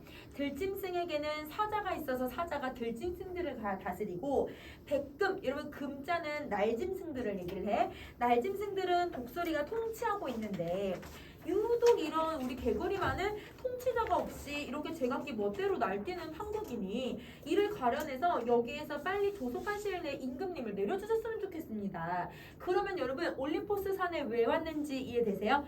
여러분 임금님이 필요하대요. 그러면 여러분 올림포스에 온 이유는 자신들의 위대함은 인지하지 못하고 임금을 필요로 하고 있다라고 얘기를 해. 그러면 여러분 자신들의 가치를 인식하지 못하고 임금을 요구하고 있다. 자신들의 가치를 인정하지는 못하고 이러면 이거를 임금을 요구하고 있다. 여러분 이렇게 개구리가 잘 번식하려면 얘네들도 이제 죽기 살기로 노력을 했을 거 아니에요. 왜냐면 뱀들에게도 피해 다녀야 될 거고 얘들 아니면 이러면 이제 진짜 여러분 이 독수리들 이런 아니 새들한테도 피해 다녀야 될 거고 그쵸? 그럼에도 불구하고 그걸 인정하지 않고 무조건 우리의 리더를 만들어주세요. 이렇게 얘기를 하고 있는 거죠. 자, 그럼 다시 또 가볼게요. 아니, 제우스는 두 눈으로 멍하니 바라보고 있다가 한 손으로 뺨을 만지면서 물었다. 임금이 없어서 불편한 점이 있더냐? 얼룩이는 한 발 바짝 앞에 나아가 엎드리면서 목청을 높였다. 불편함은 봐도 질서 없음을 걱정합니다. 질서? 무슨 질서 말이냐? 상하의 예의범절도 없이 제멋대로 날뛰는 이 현상을 어찌 한탄하지 않을 수 있겠습니까? 억센 힘으로 가련한 이 무질서, 군중을 꽉 틀어잡고 질서와 단계를 세워서 빛나는 통치를 할 군주를 갈망함은 가뭄의 비를 기다리는 심정이나 다름이 없습니다. 근데 여러분 이게 얘가 말하는 질서라는 게 약간 무슨 질서인 것처럼 느껴지냐면 독재하는 사람들이 얘기하는 그런 질서죠. 여러분 독재 정권에서 여러분 독재자들이 나는 이 나라의 질서를 위해서 독재를 한 거야. 내가 힘으로 너네를 눌렀던 건 나라의 안정과 질서와 그 다음에 북한과의 관계를 유지하기 위해서였어. 이런 핑계를 대는 거랑 비슷하잖아. 그러면 여러분 얼룩이는 어떤 존재냐면 어리석은 존재네. 이러면 얘가 이러면 오히려 자기네가 자유가 있다라는 것은 얘들아 그걸 모른 채 하고 이러면 다른 얘들아 힘 리더의 그 힘만 믿고자 하는 어리석음을 가지고 있는 존재인 거예요. 그래서 여러분 이 얼룩이는요 여러분 어떤 모습을 갖고 있냐면 얘가 비판의 대상인 거예요. 얘가 비판의 대상이에요. 자, 그러면 이 얼룩이는 어떤 모습이냐면요. 우선은 여러분 얘는 어떤 인물이냐면 사실 여기까지 온 이유가 얼룩이가 얘들아 막 이렇게 사람들을 모아가지고 여기 온 거거든요. 그러면 얘는 약간 기회주의자. 그리고 여러분 권력욕을 가지고 있는 사람. 권력욕을 가지고 있고요. 자, 그 다음에 여러분 또 어떤 모습을 또 가지고 있냐면 이 질서 여러분 자유가 있으면 이거를 더 중시하는 사람이라는 걸 알 수 있게 해주죠. 근데 여러분 사실 우리가 독재 정권을 우리가 살아본 건 아니지만 이런 독재 정권이 있었을 때 우리는 자유가 얼마나 소중한지를 그때 알잖아요. 근데 우리는 지금 여러분 자유로운 곳에서 살고 있으니까 자유가 얼마나 소중한지 사실 우린 모르면서 살아갈 수도 있어. 그러니까 여러분 이 개구리들은 자유 혹은 긍정적인 가치들이 얼마나 소중한지도 모르면서 그거를 없애려고 자기네 손으로 없애려고 하는 어리석은 사람들 이렇게 생각을 해주면 될 것 같아. 그러니까 일단 제우스가 어떻게 하는 거야? 너네 정말 질서가 필요하다고? 임금이 필요하다고? 이거를 일깨워 주려고 지금 이제 물어보고 있는 거지. 그 다음 다시 또 가볼게요. 자, 그 다음에 너희들 같이 어리석은 자들의 어리석다라고 대놓고 비판을 해요. 어리석은 자의 눈에는 무질서로 보일 것이다. 그러나 그 뒤에 더 높은 질서가 있다. 이러면 그 높은 질서가 바로 뭐예요? 자유, 긍정적 가치 이런 걸 얘기하는 거지. 자유, 평화 이런 것들을 얘기를 하는 거예요. 자, 사자는 사자, 독수리는 독수리, 개구리는 개구리다. 애써 멍에를 쓰고 덤비는 그 신사를 모르겠구나. 이 땅 위에서 가장 행복한 건 너희들이니 돌아가 그 뜻을 무 개구리들에게 선포하고 아예 어리석은 생각은 하지 말라고 얘기를 해라. 그러면 여러분 얼룩이는 비판의 대상이고 제우스는 여러분 이 개구리들을 어떻게 해주려고 하냐면 도와주려고 하는, 일깨워주려고 하는 존재예요. 일깨워주는 존재예요. 자, 얼룩이는 이마에 진땀을 앞바로 씻으면서 애걸복걸했다. 아유, 그러나 임금을 모시고 섬기는 개구리족의 결의는 이미 아주 지금 두드러지게 가열이는 꽉 차 있습니다. 제우스는 혼잘만 같이 얘기했다. 노예 근성. 그럼 여러분, 제우스는 이 개구리들, 특히 얼룩이를 뭐라고 지금 평가를 하고 있냐면요. 노예 근성이래요. 여러분 노예근성이라고 하는 게 뭐냐면 노예들을 여러분 주인이 뭐 하는 것만 하냐면요. 시키는 것만 해요. 그러니까 자기네가 의도적으로 주인이 이걸 좋아할 테니까 이거를 해야지, 농사가 이거를 했을 때 농사는 더 잘 되니까 이런 농사를 지어야지, 아니면 이번에는 이거를 해서 마차를 더 잘 이런 식으로 해서 자기가 생각해서 행동하는 게 아니라 시키는 것만 하는 사람들이잖아. 그러니까 여러분 노예근성이라는 건 주체성이 없는 사람들을 얘기를 해. 그러면 여러분 임금이 필요하다는 건, 임금은 여러분 뭐 하는 사람이에요? 백성들이나 신하들에게 얘들아 나라를 통치하기 위해서 뭔가를 시키는 사람이잖아요. 시키는 사람이니까 여러분 그 시킴을 얘들아 받고서 행동을 하려고 하는 개구리들의 모습에서는 얘네들은 여러분 자유가 있어서 주체성을 가지면서 지금까지 잘 살아왔잖아. 근데 그럼에도 불구하고 이거를 필요로 하고 있다는 건 어리석다. 이걸 비판하는 아예 대표적인 내용이 되는 거예요. 자, 그럼 다시 하자. 얼룩이 떨었다. 떨면서도 현명한 자기와 자기 동리의 진의를 오해한 것만 같아서 기어드는 목소리로 한 번 더 얘기를 했다. 신등의 행복함은 오로지 홍은의 소치로, 홍은의 소치는 임금님의 은혜로 이렇게 가무뿌리하지만 이건 너무 감사드리지만 이 행복의 금상첨화로 질서에 더할까 하오는 게 저희의 소원일 뿐입니다. 제우스는 우울한 표정이었다. 왜? 자기의 의도를 못 알아차리니까. 자, 의식의 비극이요. 여러분, 자, 의식의 비극이요 라고 하는 말에 여러분 밑줄 한번 그어줄게요. 의식의 비극이라는 게 뭐냐면 너무 많이 아니까 너무 많은 지식을 가지고 있어서 오히려 그게 비극이라는 뜻이야. 그러니까 쉽게 말하면 여러분 아는 게 얘들아, 그러니까 우리가 모르는 게 약일 때가 있잖아요. 그런데 아는 게 힘이다가 아니라 아는 게 얘들아 오히려 다치는 모습을 보여주고 있는 거야. 그러니까 다시 정리해볼게. 의식, 즉 여러분 지식이나 어떤 인식의 의식의 여러분 확대가 더 나은 방향을 만드는 것이 아니라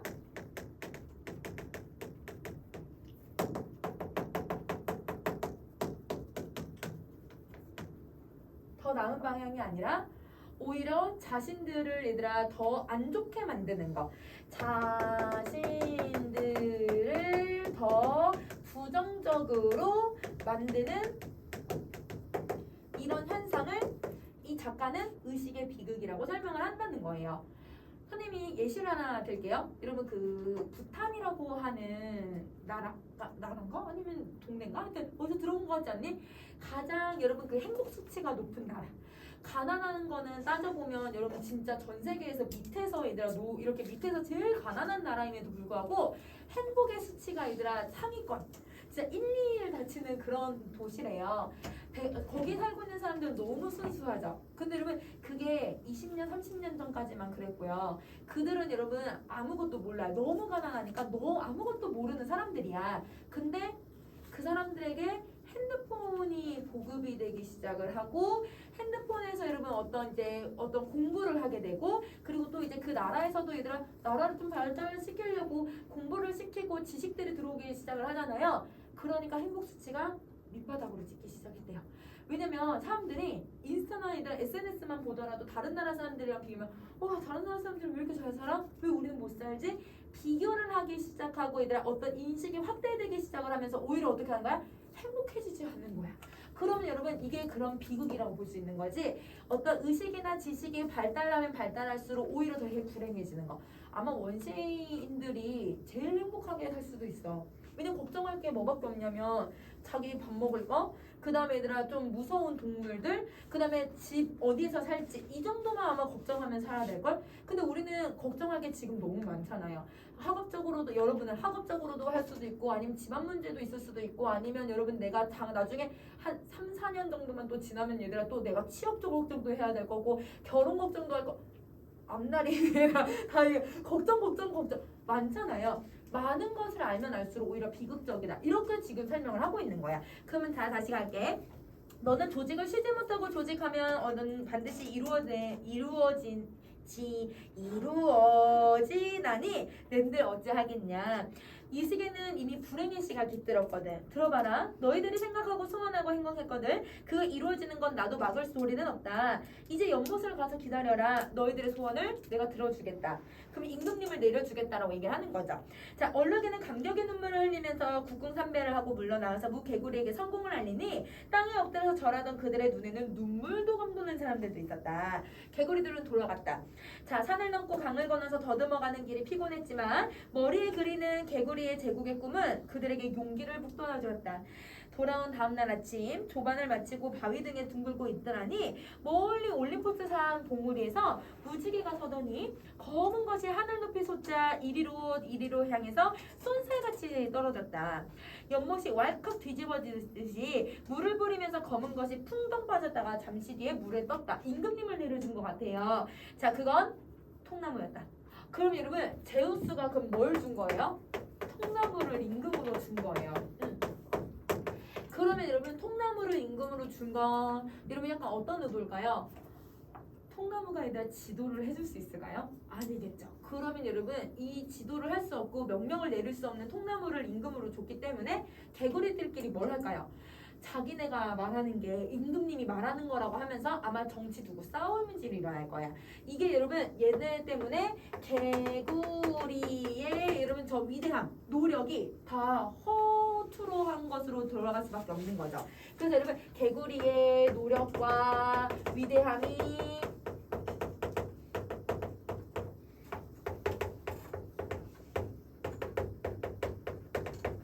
없어지게 되는 계기라고 생각을 해주시면 돼요. 개구리의 노력과 위대함이 없어지게 되는 계기가 된다.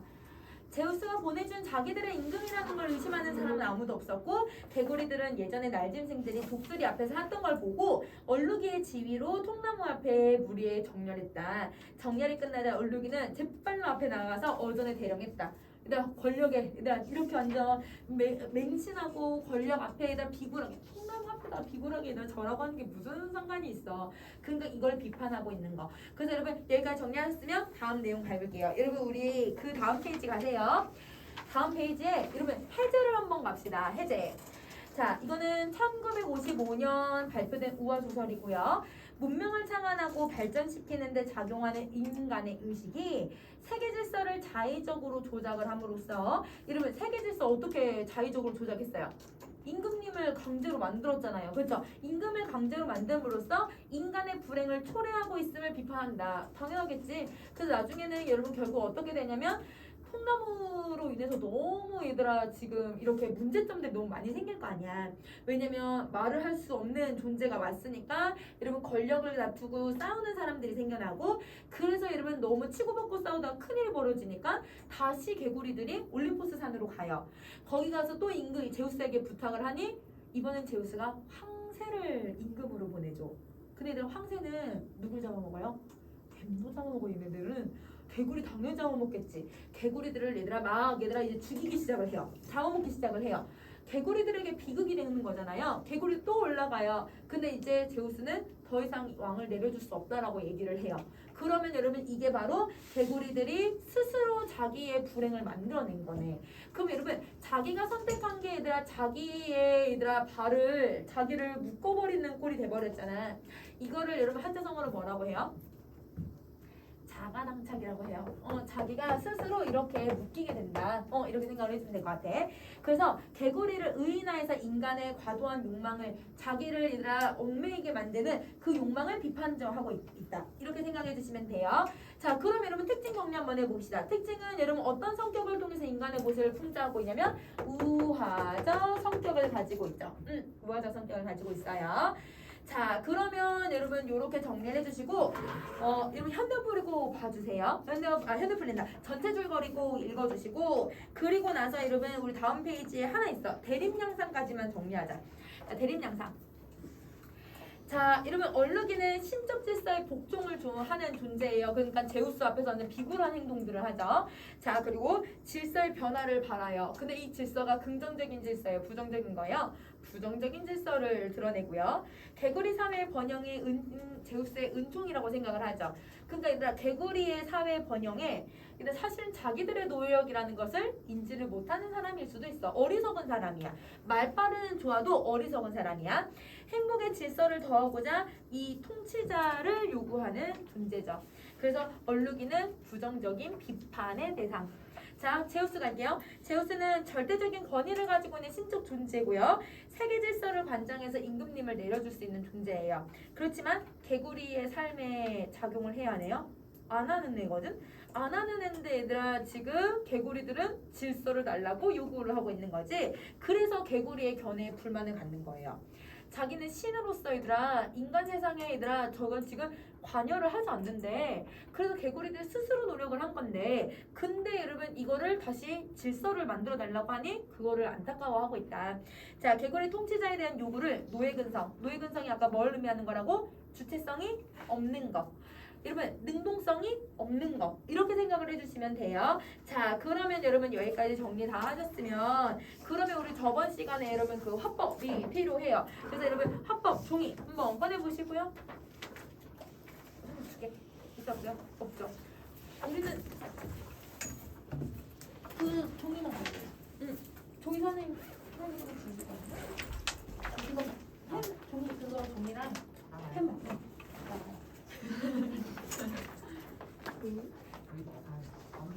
이거랑 팻말이라는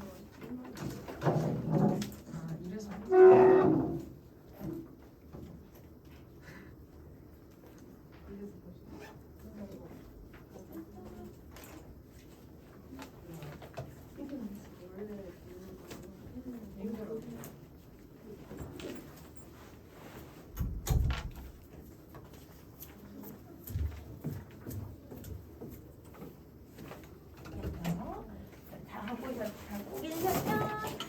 그리고 우리 이거 저번에 어디까지 했냐면 한 중간 정도까지 했었어. 그치? 그리고 그 다음 부분 이어서 한번 정리 한번 해볼게요.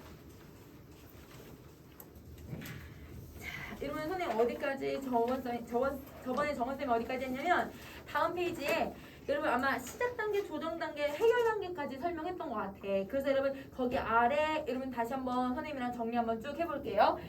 자, 우선은 여러분 시작 단계라고 하는 건 뭐였었냐면 협상은 여기서 문제의 입장 차이를 제시를 하고 여러분 갈등의 해결 가능성을 설명을 했잖아요. 그거를 여러분 뭘 하는지 좀 더 구체적으로 한번 살펴볼게요. 그래서 여러분 시작 단계에서 하는 거 세 가지. 자, 첫 번째 여러분 뭘 하냐면요. 여러분 협상의 의제와 대안을 확인을 해서 협상 당사자들이 협상 대안을 마련을 해요. 쉽게 말하면 목표를 정하는 거예요. 그래서 여기를 목표 수립하기라고 표현을 해요. 그래서 첫 번째 목표 수립하기. 목표 수립하기. 자, 그러면 여러분 여기는 무조건 협상에서 자기네들의 얘들아 어떤 주장을 할 것인지에 대한 이야기를 하는 거지. 자, 그 다음에 두 번째, 상대 측에게 자기 측의 요구를 정확하게 전달을 해줘야 해요. 왜냐면 이럴 수도 있고 저럴 수도 있어요라고 하면 상대방이 얘들아 협상을 할 때 우위에 있을 수도 있잖아요. 그러니까 정확하게 얘기를 해줄 거예요.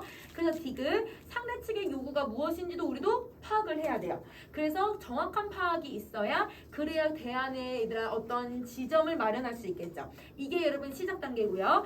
그 다음에 여러분 우리 두 번째는 조정 단계를 가시는데,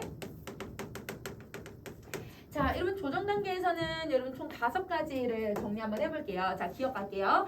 자, 상대방이 정말 원하는 것과 자기가 정말 원하는 것의 양립이 무엇인지를 찾아줘야 돼요. 그러니까 양립이라는 건 둘 다 존재할 수 있는 거. 내가 원하는 거랑 상대가 원하는 걸 둘 다 조율을 해주는데, 그래서 여기서는 상대방이 원하는 것 찾기.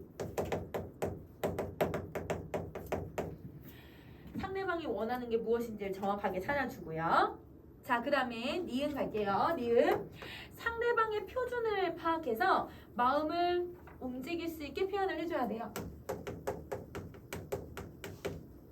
자, 여러분 여기서 말하는 그럼 표준이라는 게 뭐냐면, 표준은 의사결정을 할 때 정당성을 부여하는 정책이나 참고사항이에요. 그러니까 여러분 예를 들면 무슨 법이 이렇게 바뀌었는데 법적 주제에 따르면 이런 식으로 얘기를 하면 여러분 협상을 얘기할 때 좀 더 정확한 협상을 얘기할 수 있겠죠. 그래서 여러분 표준을 정해 주셔야 돼요. 표준.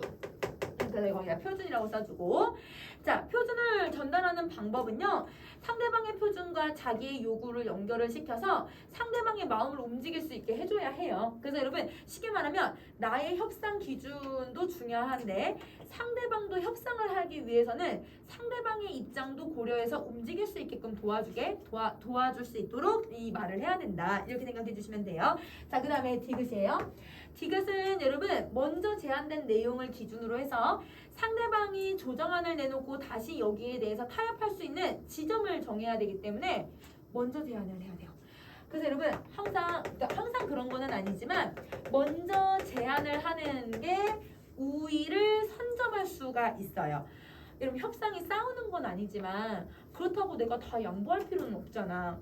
어느 정도 양보를 하더라도 여러분 내가 50%를 할지 70% 30%를 양보를 할지 이거는 여러분 내가 좀 더 많은 것을 내 요구를 지키는 게 더 중요하잖아요. 그래서 여기서는 먼저 제안하는 게 이것도 하나의 방법이다. 자, 그다음 리을 갈게요. 자신이 요구하는 바를 만약에 얻어냈다면 상대에게도 그에 상응하는 보상을 제공을 해주셔야 돼요. 그래서 여러분 리을 양보에 대한 보상.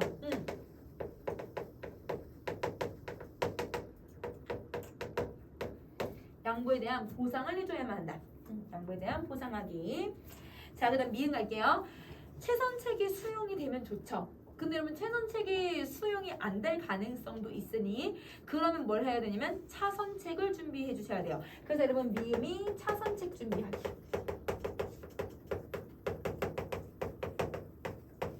차선책 준비하기예요. 그러니까 대안을 하나 말고 하나 두 개 정도는 더 준비를 해줘야 되는 거야. 자, 그 다음에 여러분 우리 또 이제 해결 단계로 한번 가볼게요. 자, 이러면 해결 단계는 첫 번째 뭘 해줘야 되냐면 양측 모두에게 이득이 되는 최선의 방법을 생각을 해보고, 왜냐면 나만 이득을 보면 협상이 좋은 협상은 아니잖아. 그래서 양측에 좋은 게 뭔지를 생각해보고, 그리고 우리 쪽에 어느 선까지 양보할 수 있는지도 우선순위를 정해야 해요. 그러니까 쉽게 말하면 최선의 방법과 우선순위 정하기. 이거를 해줄 거야. 자, 그러면 여러분 이 해결 단계에서는 대안들을 제시를 했을 때 어느 정도 이제 합의를 보게 돼요. 그 합의 사항을 점검하는 단계가 필요하죠. 이게 해결 단계예요. 그래서 여기서 합의 사항 점검하기.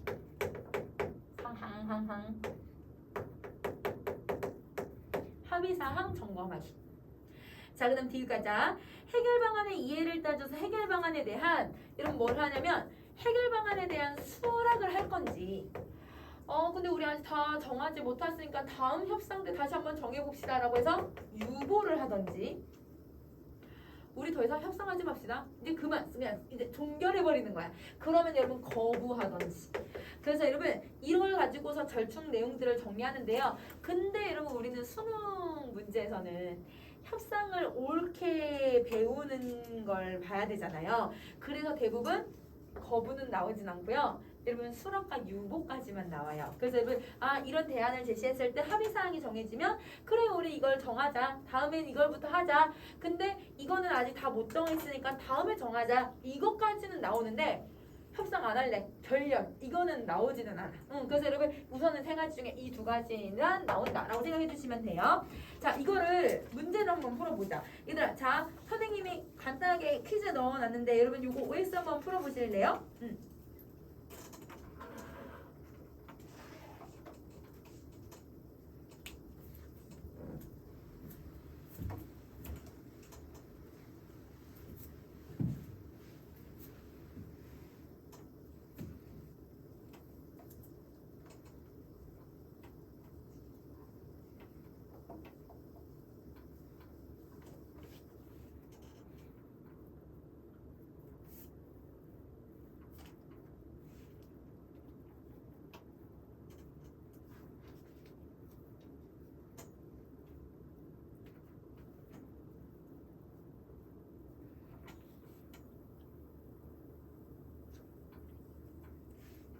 자, 선생님 보자. 여러분 첫 번째, 협상은 둘 이상의 개인이나 집단 갈등에 대한 조정 타협으로 이다 문제 해결하는 의사소통이죠. 싸우는 게 아니에요. 그렇죠? 싸우는 건 토론. 그 다음에 여러분 싸워서 얘들아 우리가 어떤 의견을 하나로 만드는 게 토의. 근데 여러분 서로의 입장을 양보하면서 이야기를 하는 건 협상. 그래서 여러분 협상은 이건 설명 맞는 거죠. 동그라미예요. 자, 2번 협상의 조정 단계에서 갈등 원인을 분석하고 문제 해결 가능성이 있는지를 판단하는 게 아니라 시작 단계에서 해야죠. 여러분 시작 단계에서 이거를 해결할 수 있을까 없을까, 이걸 내가 이 정도를 받아줄 수 있을까 없을까, 여러분 그 상대방의 요구를 내가 들으면서 이 사람이 이 정도를 요구를 했을 때 내가 이 정도는 받아줄 수 있다라고 하는 건 시작 단계에서 해야 해. 그래서 여러분 요거는 X. 자, 3번 협상을 할 때는 자신의 주장을 확실하게 담고 있는 하나에 대한이 아니라 차선책도 필요하다고 했잖아요. 그러니까 X. 자, 협상 과정에서 상대방의 표준이 파악이 되면 이를 부정하고 논리적으로 드러내는 게 아니라 이건 토론에 대한 설명이지 이게 드러나는 게 아니어야 돼. 이건 X. 자, 그 다음에 마지막 협상은 양쪽이 서로 대안에 합의했다고 끝나는 것이 아니라 여러분 아까 어떻게 했냐, 합의하고 상대방의 절충 지점을 가지고서 그걸 또 언제 시행할 건지, 합의를 또 어떻게 할 건지에 대한 또 다른 내용들이 나와야 돼요. 그래서 여러분 합의만 했다고 끝나는 거는 아니에요. 그래서 이거는 X. 아니 미안해 얘들아, 끝나는 거 아니다. O. 끝나는 거 아니다. O. 자, 그거를 예시로 한번 봐볼게요. 여러분 선생님이 지문 하나 넣어놨거든요. 그 지문을 한번 봅시다. 자, 제일 먼저 아무래도 여러분 무조건 여러분 협상 문제는 시작부터 나와요. 시작 단계입니다. 뭐가 나와야 각각의 양측의 입장 나올 거야. 자, 평아파트는 지상의 차없는 아파트라는 지침에 따라 택배업체들의 차량이 단지 내 지상으로 출입하는 걸 금지하고 있습니다. 이게 여러분 합의가 필요한 의제죠. 그래서 여러분 요 첫 번째가 여러분 이게 합의가 필요한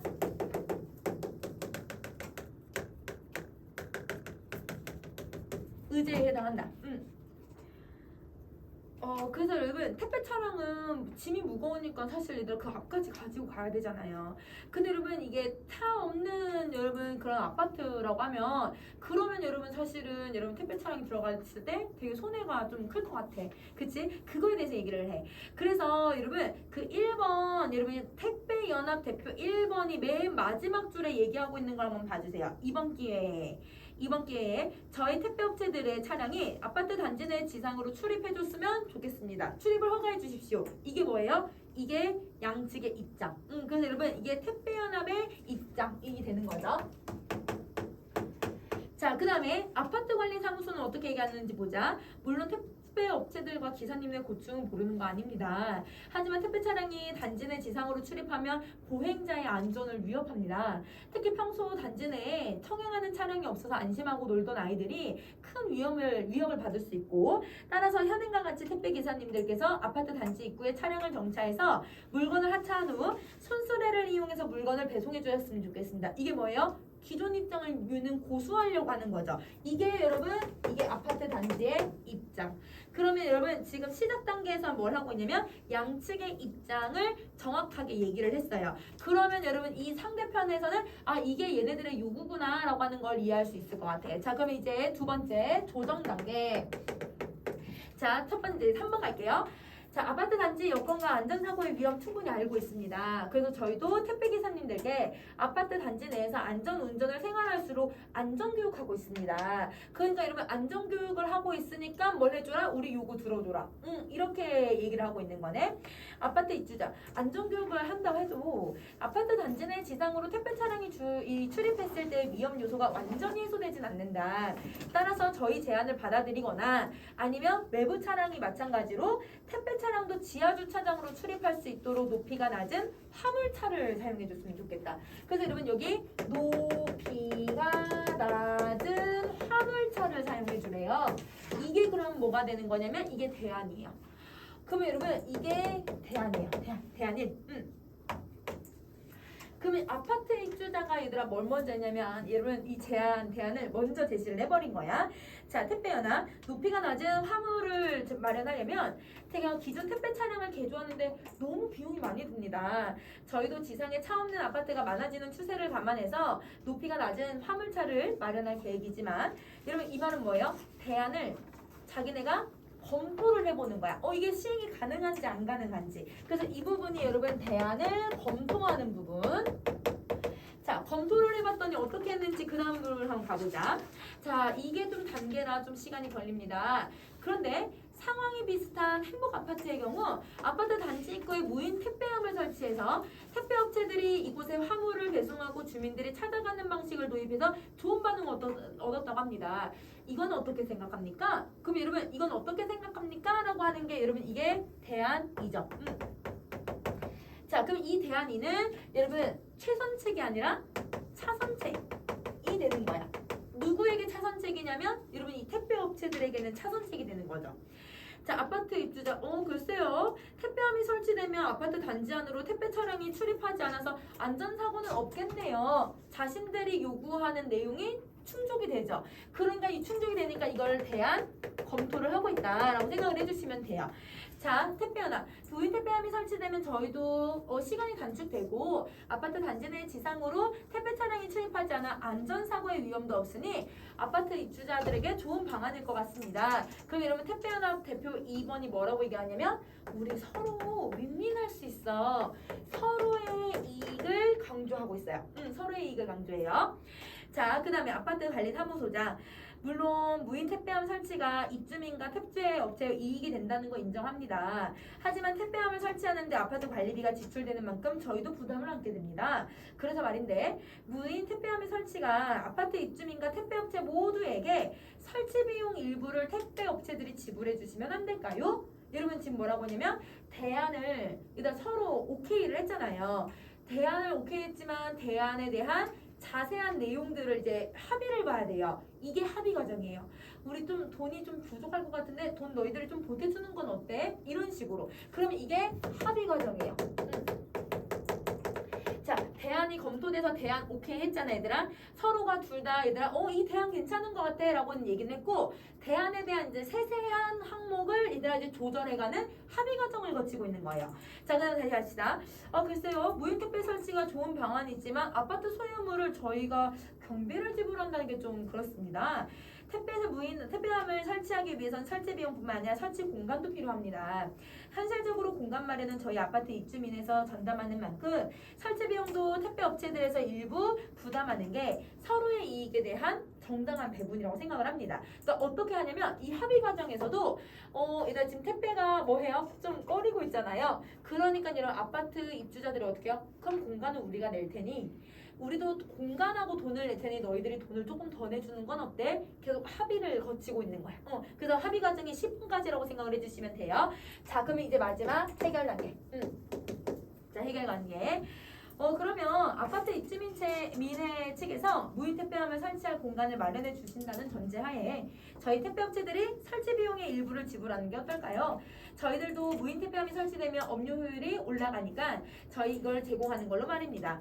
그럼 좋습니다. 그러면 무인 택배함 설치. 그럼 여러분 이게 무인 택배함 설치. 이게 그러면 여러분 대안이 정해진 거잖아요. 이게 여러분 협의 아니에요. 이게 합의 아니에요. 합의된 대안이죠. 합의된 이 내용이고 서로 합의한 것으로 하고 구체적인 실행 방안에 대해서 추후 얘기하는 건 어떨까요? 여러분 그 다음에 추후 얘기해 보는 건 어떨까요? 여러분 수락을 했고요. 그리고 자세한 내용은 다음에 얘기합시다. 유보를 하고 있어요. 자, 그래서 저희도 내부적으로 좀 얘기할 사항이 있고 택배업체도 설치 비용에 대해서 구체적인 계획이 필요하지 않겠습니까? 택배 하나, 좋습니다. 이 문제가 원만하게 해결하길 바라니 서로 양보하는 선에서 최선의 방법을 찾아보죠. 다음 구체적인 방안에 대해서 협상을 이어가도록 하겠습니다. 다음 얘기를 했으니까 여러분 이 유보를 시킨 추후 협의에 대한 합의안이에요. 맨 마지막. 우리 다음에 다시 모이자라고 하는 것도 합의를 해야 되는 거예요. 그래서 여러분 이런 식으로 여러분 협상에 대한 내용을 읽을 때 다음에 뭐가 나오겠구나 협상에서 그리고 이 다음에는 어떤 내용이 들어가겠다라고 좀 이해를 해주시면 그러면 글의 짜임을 조금 빠르게 이해할 수 있겠죠. 그래서 여러분 협상의 단계는 어떤 순서로 이루어지고 있는지를 좀 기억해 주시면 좋을 것 같아요. 여러분 오늘 숙제 다 줬죠? 그럼 여러분 숙제 풀어 오시고 여러분 수능 완성 3회도 풀어 오실 거예요. 오케이 오늘 여기까지 합시다.